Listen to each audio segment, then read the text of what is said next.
What's up, guys? Welcome to the second edition of Logically Thinking. And as you can already tell, we're actually in a better picture format here rather than the really squashed vertical format I had last time on the previous episode. We are now at 16:9 or 4:3, and that's easily achieved by just turning the phone over. Go figure. I knew it rotated. I didn't know that it recorded video like that, which is kind of handy. It shows you how out of date I am with cell phones these days, especially considering that I've been on a BlackBerry for God knows how long. They were great phones back in the day, but man, now they're just dinosaurs compared to these phones. But for those of you who don't know, there are actually two different cameras on the iPhone 4, probably the 3 as well. But if you're out of touch like I am with the iPhone stuff, it's pretty cool. The front camera, which I'm using right now, same camera that's on the touchscreen side, records very well, looks great as you can see. I believe it's standard definition though.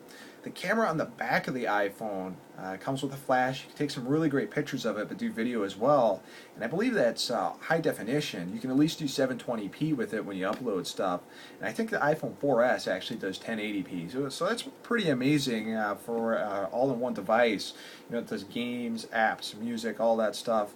It records great video. It sounds pretty good too. Now, I don't know if I'll ever use the 720p feature on this a lot, just because I like this setting here because I can see myself. It's really easy to monitor what's going on. You can't really do that when you're doing the other thing unless you're looking at the unit from the front, and obviously with it turned, you can't really see it. But if I'm in a store or something like that, I may just pull it out and film some quick video. But if I want to do HD video, I prefer to do it on my Sony camera. It's an actual 1080p camera. It just makes more sense. But before I get into any more stuff about the iPhone and blab any more about its greatness, let's get back to the subject at hand. I talked about it last episode, and that was Star Wars: The Old Republic. First impressions of it, man, the introduction cutscenes are just excellent. Really get you pumped up to play the game. The characters are cool. Actually, I wish I was doing a proper first impressions video of this because I'd cut in some of the scenes of the introduction, but it gets you very pumped up for the game. I decided to go with a Republic-based character. You can actually do it's an Empire-based character. It's not the Imperial Empire, but in the Old Republic there's an Empire as well that are kind of Sith-based. And I actually decided to go with the Republic. I did a Jedi class. I've always wanted to be a Jedi when I played Star Wars Galaxies, but instead I think I decided to go with a Scoundrel. So, picked a Jedi class for this, started the game. The actual game itself in the beginning is kind of, to be honest with you, it's boring. Takes a little while to get interested. The game seems kind of clunky at first control-wise. It's alright. I played it a little bit, installed it on the laptop too, just to play it on the bigger TV. And even on a 60-inch TV, this is just a game that you want to be up close and personal with. So back up here on my gaming rig PC, I have a 49-inch LED TV that I play on, and it just looks great. Or I'm sorry, 39-inch. 49 would probably burn my retinas out this close. But it's one of those games you want to be up close for, that there's so much text and stuff on screen that you can't play it far away from the screen on a 60-inch LCD. It just doesn't make sense. But I played it downstairs. My wife was watching me play a little bit, and she asked me, "You seem kind of bored with this?" And I was honest with her. I was like, "Yeah, I kind of am, but you know, I only spent $20 on it." I talked to my little brother about it just yesterday, Sunday, and told him that I was trying it out. And I just told him, you know, I wish I had someone to play with it, because I don't know, I've never really done well just getting together with random people in the game servers and stuff like that. Usually doesn't last too long. I usually don't stay on these games long enough to become really attached to anybody to play a regular game with. But my little brother was interested in the game previously. He found out from me that it was $20, so he went and picked it up at GameStop yesterday, installed it, and just a few hours ago we were trying it. He also went as a Jedi class as well.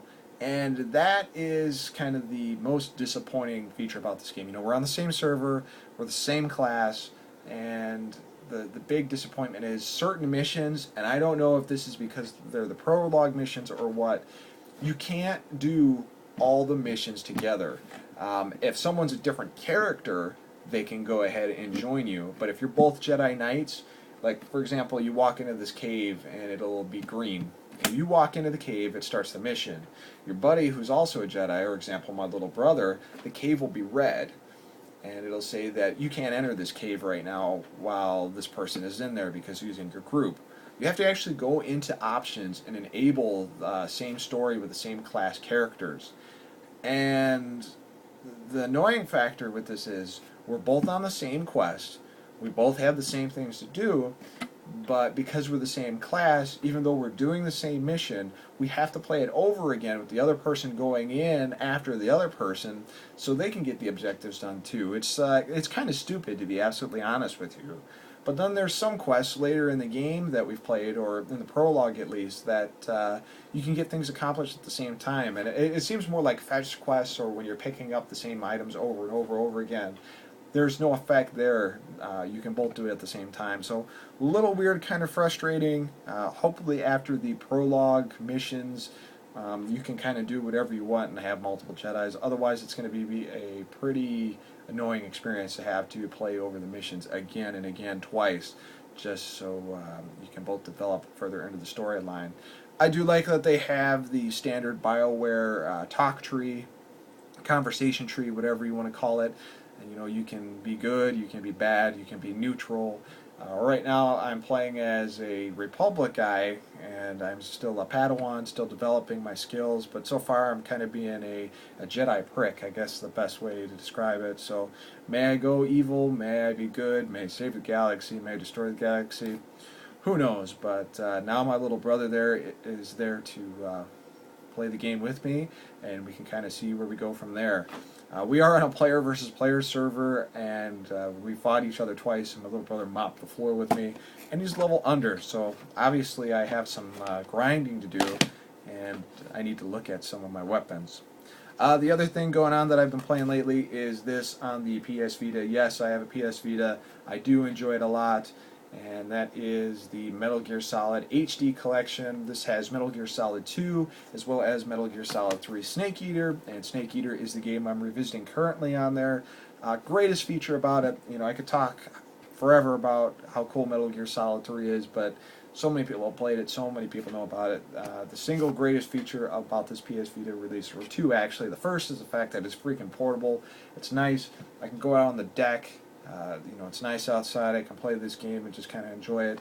The other thing is the fact that you can transfer your saves easily through a cloud storage from this version of the game to the PS3 version of the game, and pick up right where you left off. And same thing, whatever you save on the PS3, that you can go right to the Vita version. So very cool there. I think that's very neat, especially if you're low on battery or if you just want to play on a big screen.